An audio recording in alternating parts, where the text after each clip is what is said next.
Hello dear students. तो देखिए अब लेसन का ये लास्ट हिस्सा बचा है जिसके अंदर अपन डिबेंचर्स जो है पहले हमने पढ़ा था कि अगर वो कैश के बदले इशू करते हैं तो किस तरह से उसको अपन रिकॉर्ड करते हैं। उसके बाद हमने पढ़ा कि एसेट्स के बदले या किसी बिजनेस को परचेज करते समय अगर डिबेंचर्स देते हैं तो कैसे हम उसकी रिकॉर्डिंग करते हैं। और अब ये लास्ट हिस्सा है जिसके अंदर ये बताया जाएगा कि अगर हम बैंक से लोन लेते हैं और हमारे पास अगर सिक्योरिटी सफिशिएंट ना हो तो हम डिबेंचर्स को जो है एक हेल्पिंग या फिर सहायक प्रतिभूति के रूप में बैंक में जो लोन के लिए जमा करा सकते हैं। तो उसके लिए क्या क्या एंट्री होती है लोन लेने के समय, अगर हम गिरवी रखते हैं अपने डिबेंचर्स को तो क्या होगा, अगर हम उसको वापस जो है बैंक से ले लेते हैं या बैंक हमारे लोन के बदले डिबेंचर्स को रख लेता है तो उन सब ट्रांजेक्शन से अपन किस तरह से रिकॉर्डिंग करेंगे कंपनी की बुक में, तो वो सारा मैं आपको इसमें बताऊंगा। इसका एक सिंपल सा एग्जांपल मैं बताता हूँ जो आपकी प्रैक्टिकल लाइफ से जैसे थोड़ा टच रहता है। जनरली लोगों को थोड़ा सा अगर अवेयरनेस होती है कि अगर हमको हमारा मकान बनाना होता है तो मोस्टली हम बैंक से लोन लेते हैं और बैंक से लोन लेते समय हम अपने मकान के कागज़ जो होते हैं जिसको रजिस्ट्रेशन बोलते हैं वो बैंक में डिपॉजिट करवा देते हैं as a security, as a mortgage. तो इसमें क्या होता है कि हमने जो बैंक से लोन लिया है बस हमारा काम यही रहता है कि आपको उस बैंक के लोन की टाइमली जो इंस्टॉलमेंट पेमेंट करनी है जिसमें प्रिंसिपल और इंटरेस्ट दोनों अमाउंट्स पेमेंट होते रहते हैं और तब तक बैंक उस मकान के ऊपर अपना कोई भी तरह का जो है अधिकार जो है अपनी अथॉरिटी नहीं कर सकती है जब तक कि आप अपने लोन का टाइमली पेमेंट कर रहे हैं तब तक। अगर बाई चांस ऐसा हो दुर्भाग्य से किसी के साथ कि वो लोन का पेमेंट नहीं कर पाए तो बैंक उस मकान को बेचकर अपना लोन का पैसा ले सकती है, लेकिन बैंक उसका यूज़ नहीं कर सकती कि अगर आपने बैंक को लोन के बदले में डिबेंचर्स गिरवी रखे हैं तो बैंक अपने स्टाफ को वहाँ रख ले या बैंक जो है उस मकान को किराए पे दे दे, ऐसा नहीं। क्योंकि बैंकिंग सिस्टम और साहूकारी सिस्टम में यही फ़र्क होता है। जैसे पुराने टाइम में साहूकारी सिस्टम ये हुआ करता था कि अगर आपने गहने जो है वो गिरवी रख कर लोन लिया किसी से तो वो पर्सन जो है उन गहनों को भी पहनकर उसका यूज़ भी कर लेता था और अगर आप लोन नहीं चुका पाए तो आपके 1000 रुपीज़ के गहने अगर 100 रुपये के अगर लोन के बदले में भी अगर आप पैसा नहीं देते हो तो वो पूरा 1000 रुपीज़ का जो गहना था वो रख लेगा 100 रुपये के लोन के बदले में। लेकिन आजकल ये सिस्टम नहीं होता। बैंकिंग सिस्टम में अगर वो गहने रख भी रहा है तो उसको सेल करने पर अगर 1000 रुपीज़ मिलते हैं तो वो 100 रुपीज़ अपने लोन के काट के 900 रुपीज़ आपको वापस क्या करेगा, रिटर्न करेगा। तो ये दो एग्जाम्पल्स मैंने आपको बताया है। इससे अपन इसको कनेक्ट कर सकते हैं कि जब कंपनी डिबेंचर्स को जब लोन के बदले में गिरवी रखेगी तो कंपनी का सिर्फ यही काम होगा कि वो लोन का अपना टाइमली पेमेंट करे, उसकी इंस्टॉलमेंट उसका इंटरेस्ट पेमेंट करे, लेकिन जो डिबेंचर्स गिरवी रखे हैं वो सिर्फ एक एग्रीमेंट है और वो एक बंच जो है वो कंपनी एज इट इज़ उसको यूज़ करेगी नहीं बल्कि एज इट इज़ रख देगी अपने सेफ के अंदर। जैसे कि अगर हम लोन लेते हैं तो हमारी रजिस्ट्री जैसे बैंक सेव करके रखता है तो वैसे ही वो डिबेंचर पैक्ड रहेंगे, उस पर बैंक जो है किसी तरह की कोई कार्रवाई नहीं करेगी, ना उसको इशू करेगी, ना बेच सकती है जब तक हम अपना लोन पेमेंट नहीं करते। लेकिन अगर हम दुर्भाग्यवश कंपनी अपने लोन का पेमेंट नहीं कर पाए तो फिर जो बैंक है उस डिबेंचर को अपने नाम पर इशू कर सकती है या उसको सडनली जो है वो कैश चाहिए तो वो उसको बेच कर भी अपना पैसा वसूल कर सकती है। क्योंकि डिबेंचर बैंक अगर अपने नाम इशू भी कर देगी तो उसको इमीडिएटली कैश नहीं मिलेगा बल्कि बैंक जो है उसके नाम से डिबेंचर इशू हो जाएंगे और उसको एनुअली उस पर इंटरेस्ट मिलेगा, लेकिन पैसा उसको तभी मिलेगा जबकि कंपनी जो है अपने डिबेंचर्स का रीपेमेंट करेगी या रिडम्पशन। तो अगर उसको ज़्यादा रिक्वायरमेंट है कि नहीं उसको पैसे चाहिए तो वो डिबेंचर्स को मार्केट में बेचकर अपने लोन के बराबर अमाउंट को जो है वो लेकर और बाकी का पैसा कंपनी को वापस जो है वो लौटा देगी। अब रही बात कि इसकी रिकॉर्डिंग किस तरह से करते हैं, इसके दो मेथड होते हैं जिसका नाम कुछ अलग स्पेशल नाम नहीं रखा, फर्स्ट और सेकंड मेथड ही रखा गया है। तो फर्स्ट मेथड ये कहता है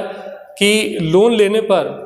हम गिरवी रखने के लिए कोई एंट्री नहीं करना चाहते हैं तो उस कंडीशन में क्या क्या एंट्री होते हैं वो देखते हैं। सबसे पहले लोन टेकन फ्रॉम बैंक, आपने बैंक से लोन लिया तो लोन लेने की एंट्री होगी bank account debit to bank loan. फिर जब आपने डिबेंचर्स को डिपॉजिट किया into the bank as collateral security, लेकिन हम इस मेथड के अंदर डिबेंचर को गिरवी रखने के लिए कोई भी एंट्री नहीं करते हैं। सो इसीलिए हम मैंने यहाँ पर वर्ड लिखा है नो एंट्री, दैट मीन्स कि इस कंडीशन में कोई एंट्री होगी ही नहीं। फिर when company paid his loan and bank return his debentures, तो कंपनी अपने लोन का टाइमली पेमेंट कर दे और बैंक जो है वो डिबेंचर्स को वापस लौटा दे तो इस कंडीशन में भी यहाँ पे अपन ने लिखा है नो एंट्री, कोई एंट्री नहीं होगी। क्यों कि जब आपने डिबेंचर्स को डिपॉजिट किया था उस समय अगर कोई एंट्री नहीं हुई तो डिबेंचर्स को रिटर्न करने पर भी कोई एंट्री होने का सवाल नहीं होता। लेकिन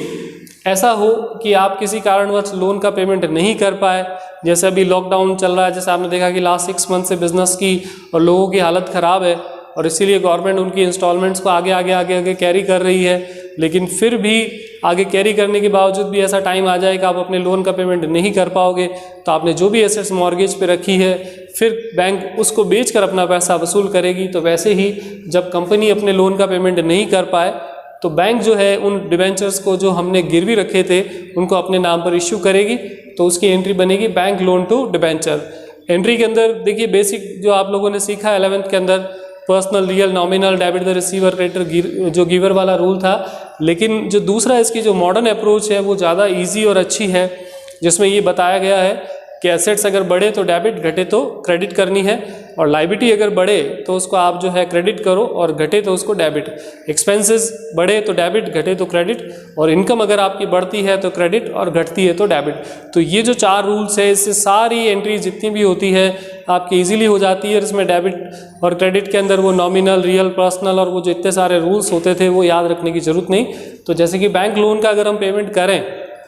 तो हमारी लायबिलिटी जो है लोन की कम होगी, तो लायबिलिटी जब बढ़ती है तो उसको क्रेडिट करेंगे, तो लोन जब अगर आप पे कर रहे हो तो लायबिलिटी कम होगी तो उसको डेबिट करेंगे। और अगर आप डिबेंचर इशू करते हो तो डिबेंचर इशू करने से हमारी लायबिलिटी बढ़ेगी, तो इसलिए उसको जो है अपन जनरल एंट्री में क्या करेंगे, क्रेडिट। किस तरह से इसको अपन जो है बैलेंस शीट के अंदर दिखाते हैं, क्योंकि कंपनी के अंदर आपको बैलेंस शीट बनानी पड़ेगी, तो वहाँ कैसे ये प्रेजेंट होगा तो वो भी देखें। तो बैलेंस शीट की लायबिलिटी के अंदर पहला हेड होता है आपका share holder fund, second head होता है आपका नॉन करंट लायबिलिटी, जिसके अंदर अपन लिखेंगे बैंक लोन, और बैंक लोन के ब्रैकेट में खाली अपन को इंडिकेट करना है कि हमने जो लोन लिया है उसके पीछे हमने डिवेंचर्स रखे हैं कोलेक्टरल सिक्योरिटी के रूप में, और कितने रखे हैं, क्या रखे हैं, उसका ब्यौरा आपको यहाँ पे लिखना है। एसेट साइड में पहला हेड होता है नॉन करंट एसेट्स और दूसरा होता है करंट एसेट्स, और करंट एसेट्स के अंदर आपने बैंक से कितना लोन लिया है उसका अमाउंट आपको लिखना है। लेकिन जो गिरवी रखते समय जो डिवेंचर आपने दिए हैं वो यहाँ पर रिकॉर्ड नहीं होंगे, बिकॉज जब उसकी कोई एंट्री नहीं करी तो किसी ट्रांजैक्शन की पहले एंट्री होती है, फिर ही वो बैलेंस शीट तक ledger trial balance final account करके पहुँचता है। तो जब आप एंट्री ही नहीं करोगे तो यहाँ रिकॉर्डिंग होने का कोई उसमें सवाल ही पैदा नहीं होता। अब इसके बाद इसका सेकंड मेथड है जिसके अंदर अपन एंट्री करें उस तरीके से ये कन्वर्ट होगा। तो देखिए सेकंड मेथड में थोड़ा सा चेंज करना है अपन को। तो सेकंड मेथड के अंदर जो बैंक से लोन लेंगे तो लोन लेने की एंट्री तो आपकी चेंज होगी नहीं, बैंक टू बैंक लोन, क्योंकि बैंक से अगर अपन लोन लेते हैं तो बैंक कैश में अपन को पैसा देता नहीं बल्कि हमारे अकाउंट में डिपॉजिट कराता है, इसलिए बैंक से लोन लेने पर एंट्री कभी भी कैश टू बैंक लोन नहीं होती बल्कि एंट्री क्या बनती है, bank account debit to bank loan. तो ये इसकी एंट्री बनेगी। अब आप डिवेंचर को डिपॉजिट करा रहे हो, ये एंट्री अच्छी समझने लायक है। अगर अपन क्लास में डिस्कशन करते तो काफ़ी सारे लोग इसके लिए बैंक में लोन लेने के लिए जो हमने डिवेंचर गिरवी रखे हैं उसकी एंट्री पूछे जाने पर इसमें सबसे पहला ऑप्शन आता है बैंक टू डिवेंचर, लेकिन वो गलत होता क्योंकि बैंक टू डिवेंचर का मतलब ये होगा कि आपने बैंक को डिवेंचर्स बेच दिए, जबकि हमने तो डिवेंचर्स क्या करें, गिरवी रखे, बेचे नहीं। इसीलिए अपन वहाँ पर बैंक टू डिवेंचर नहीं बल्कि इसकी एंट्री जो है, अगर सेकंड ऑप्शन में जाएं तो सेकंड ऑप्शन में स्टूडेंट ज़्यादातर बताते हैं कि बैंक लोन के बदले में डिवेंचर गिरवी रखें, बताएं क्या एंट्री होगी, तो उनका ऑप्शन होता है बैंक लोन टू डिवेंचर। वो भी गलत होगा बिकॉज बैंक लोन जो है आपने अभी भी लोन लेते समय क्रेडिट किया, अगर आप उसको वापस पूरा डेबिट कर दोगे और डिवेंचर्स को क्रेडिट कर दोगे तो उसका मतलब ये होगा कि आपने लोन के बदले डिवेंचर दे दिए, तो उससे आपका लोन अकाउंट उसी वक्त क्लोज हो जाएगा और डिवेंचर इशू हो जाएंगे बैंक को। लेकिन हम ऐसा कर ही नहीं रहे हैं, हम सिर्फ बैंक को डिवेंचर गिरवी रख रहे हैं, ना कि इशू कर रहे हैं। तो इसीलिए यहाँ पे क्या किया जाता है कि एक आर्टिफिशियल खाता खोला जाता है जिसका नाम होता है डिवेंचर सस्पेंस अकाउंट और 2% डिवेंचर। तो इसमें क्या रहेगा कि आपने एक आर्टिफिशियल खाता खोल दिया जिसका नाम है डिवेंचर सस्पेंस, तो ये किसी भी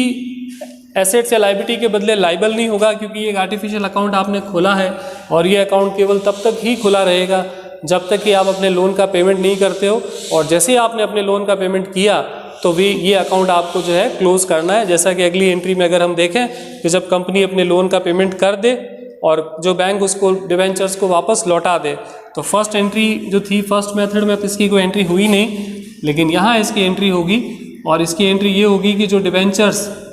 आपने इश्यू करते समय क्रेडिट किए थे उनको डेबिट करके उनका खाता क्लोज करेंगे, और जो डिवेंचर सस्पेंस अकाउंट जो आपने डेबिट करके उसका खाता रजिस्टर किया था उसको क्रेडिट करके क्या करेंगे, क्लोज करेंगे। तो दैट मीन्स कि जो गिरवी रखने के समय जो एंट्री की है, लोन लेने के बाद जब आप उसका पेमेंट कर दोगे और कंपनी जो है वो वापस अपने डिबेंचर बैंक से रिसीव करेगी तो जस्ट उसकी रिवर्स एंट्री कर देगी, जिससे कि ये दोनों अकाउंट क्या हो जाए, क्लोज। लेकिन अगर ऐसा हुआ कि बैंक जो है वो लोन का पेमेंट करना था लेकिन हम जो है यानी कंपनी जो है बैंक लोन का पेमेंट कर ही नहीं पाई, तो उस कंडीशन में हम क्या एंट्री करेंगे, तो उस कंडीशन में भी जब स्टूडेंट से एंट्री पूछी जाती है तो फिर से वो यही एंट्री बताते हैं जो मैंने फर्स्ट मेथड में लिखी है कि बैंक लोन के बदले डिबेंचर देने की क्या एंट्री होगी। तो उनका जवाब ये होता है bank loan to debenture, but वो गलत होगा क्योंकि जब हमने लोन लिया था तब ही हमने debenture suspense to debenture entry कर दी और अब अपन लोन का पेमेंट कर ही नहीं पा रहे। तो अगर आपने इस एंट्री में भी डिबेंचर लिखा, बैंक लोन टू डिबेंचर, तो डिबेंचर इस एंट्री में भी क्रेडिट हुआ जब हमने गिरवी रखा, और इस वाली एंट्री के अंदर भी आपने क्रेडिट कर दिया तो डिबेंचर का टोटल अमाउंट आपके डबल हो जाएगा और वो आपके हो जाएगा गलत। तो इसीलिए यहाँ पर अपन डिबेंचर नहीं बल्कि इसके अंदर लिखा जाता है डिबेंचर सस्पेंस अकाउंट, और ऐसा इसलिए होता है क्योंकि यहाँ पर जब आपने डिबेंचर्स को गिरवी रखा तब सस्पेंस का अकाउंट आपने क्या किया, डेबिट, और इस एंट्री के अंदर आपने सस्पेंस का अकाउंट क्या कर दिया, क्रेडिट। तो अगर इन दोनों एंट्रीज को अगर मर्ज करें, डिबेंचर सस्पेंस टू डिबेंचर और bank loan to debenture suspense, तो सस्पेंस घटेगा और उसकी फाइनल एंट्री वही बनेगी जो फर्स्ट मेथड में थी, bank loan to percentage debenture. तो उससे फिर उसका इम्पैक्ट जो है वो बराबर पड़ेगा। लेकिन बैलेंस शीट में इसको किस तरह से प्रेजेंट करते हैं तो वो देखते हैं। तो देखिए बैंक लोन आएगा, यहाँ पर डिबेंचर भी आएगा, जितना आपने डिबेंचर दिया है वो भी आएगा, लेकिन इस डिबेंचर में से जो आपने डिबेंचर सस्पेंस का खाता जो था एंट्री के अंदर डेबिट किया था उसको यहाँ पे अपन डिडक्ट कर देंगे। वैसे पुराने पैटर्न में ये हुआ करता था कि आप जो डिबेंचर सस्पेंस है उसको एसेट साइड में मिसलेनियस एक्सपेंसेस के अंदर दिखाते थे, लेकिन यहाँ पर अब पैटर्न चेंज हुआ है। अब इसको घटाने का जो है ऑप्शन वो यूज़ में लिया जाता है, जो आपके लिए ज़्यादा ईजी होता है कि सेकेंड एंट्री में आपने जो डिबेंचर क्रेडिट किया है वो लायबिलिटी में आ गया और जो डेबिट किया उसमें से हमने माइनस कर दिया, तो उसका जो इम्पैक्ट होगा बाहर वो आपके क्या हो जाएगा, ज़ीरो। तो बैंक लोन अपनी जगह आ गया, डिबेंचर जो गिरवी रखा उसमें से सस्पेंस अकाउंट को क्लोज किया तो उसका बैलेंस जीरो हो गया, और एसेट साइड में इसका कोई इम्पैक्ट आता नहीं सिवाय कि आपने बैंक लोन लिया है और उसका जितना पैसा मिला है। तो ये एग्जैक्टली बिल्कुल सिमिलर ही रहेगा जैसा कि आपने पहले जो फर्स्ट मेथड के अंदर बनाया था, asset side as it is रहेगा। और अभी इसका एक एग्जांपल लेकर अपन इसको जो है समझ सकते हैं कि भाई किस तरीके से अपन इसको करें सॉल्व। और जनरली क्या होता है कि इसके अंदर जैसे मैंने आपको बताया, कंडीशंस तो बहुत सारी बता दी कि हमने लोन लिया है, उसका पेमेंट किया नहीं किया ये सब, लेकिन मोस्टली इतने क्वेश्चंस जो है वो बनते नहीं। आपको जनरली इशू का ही ये लेसन है, डिबेंचर इशू का है, तो मोस्टली यही क्वेश्चन बनेगा कि आपने बैंक से लोन लिया और डिबेंचर्स आपने उसके बदले में दिए हैं, तो आप उसकी एंट्री करते या नहीं करते। और जनरली ऑप्शन में भी नहीं आता कि आप उसकी एंट्री करो या नहीं, तो आप अपनी इच्छा से चाहे तो फर्स्ट मेथड यूज़ करो चाहे सेकंड मेथड। लेकिन अगर आपके पास ऑप्शन हो कि भाई आप कोई भी मेथड यूज़ कर सकते हैं तो आप मोस्टली जो है सेकंड मेथड यूज़ करोगे, तो आपके लिए इजी गोइंग होगा कि बैंक से लोन लिया तो बैंक टू बैंक लोन, और डिबेंचर्स को आपने अगर गिरवी किया है तो डिबेंचर सस्पेंस टू डिबेंचर, तो जिससे कि आपका ये जो इसका जो होगा कैलकुलेशन वो बड़ा ही आसान हो जाएगा। तो थ्योरी के हिसाब से तो ये सारे क्वेश्चंस आपके कंप्लीट हो गए, और अब इसके अंदर एक question only for question number 4 जो है वो आपका बाकी बचता है, तो वो मैं आपको नेक्स्ट वीडियो में बता दूंगा, जिससे इस लेसन के अंदर सारे क्वेश्चन सारी वैरायटीज़ जो है वो कवर हो जाएगी। देन अपन नेक्स्ट टॉपिक इसके अंदर फिर स्टार्ट करेंगे। Thank you.